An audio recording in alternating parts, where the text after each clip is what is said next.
I recently met with Rita Vernon, who wanted to tell us about how her mum wrote every day. My mum was born in 1921. She was the second of 8 children, and when she was 4 she went to live with her grandparents because she needed treatment for a complicated fracture of her arm at Oswald Street Orthopaedic Hospital. She stayed there until she was 20 with her grandparents and began her war work at Shawbury. She was putting sights on bombers and long hours, and then her grandfather died when she was 20 and she moved to live with her parents again at Six Ashes. From there she went to Darlaston, again continuing her war work on aircraft. She met my father, who joined the army, well, was called up, and he served in Africa and in Italy with the 8th Army. So they were then apart for over 6 years. When he came back, they married in 1947 and they moved to the cottage in Wootton and had a little small holding, because my dad worked on the farm, so the little small holding helped the economy. And they had pigs and they had a big greenhouse with tomatoes. So it was a lot of hard work. No electricity until 1958. She'd got 3 children to bring up, was carrying water from the well, but all the time she was a very capable lady, very kind to everybody, helping everybody else. And despite not having water and working so hard and raising a family, she found time to write every day. She did, when everything was done.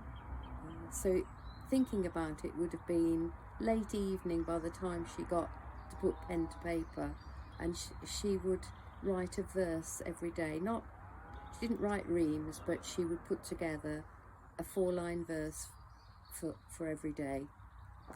And some of her poems are a bit longer, and I know you're going to read for us The Dingle in Winter. Yes, I will. Some of her poems, yes, are longer. And The Dingle in Winter. The dingle in winter, a hushed and silent place. The path I take, the quiet steals upon my heart, is all to wake. I clambered down the dingle slopes, through glistening icy snow, came to the trees quite amazed to see winter's show. Each tree dressed for a time with misty frosty glaze.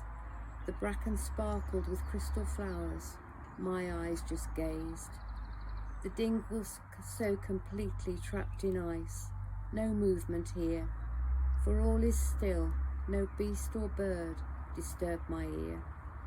A brown and silver wintry night, the dingle a slave, to the snow queen's icy thrall, a crystal cave. Oh, thank you. Here we go on this amazing time machine that art and creativity can do by taking us from the beginnings of spring, where we are now, right into the icy clasps of winter. What do you think your mum felt when you collected some of her poems and began to make books? I think she was quite surprised. Didn't really think anybody would be interested in them. Didn't really think they meant anything particularly. Didn't think they were good enough. But was also quite proud, I think. And I think that's very common with people who don't rate their daily creativity. And I'm really fascinated that your mum wrote 4 lines for every day, and you've gathered up the 4 lines and you've created kind of a journal, really. There's 4 lines for every day of the year. Could you read us the 4 lines that we found in the collection? for today, which is April the 28th. Sorry, one moment.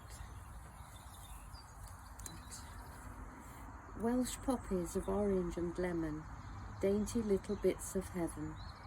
They flower for endless days, have friendly gifts that often stray. And how brilliant that in the middle of everything, your mum found that time just to record what she was seeing and feeling each day. What does it mean to you to have these poems, Rita?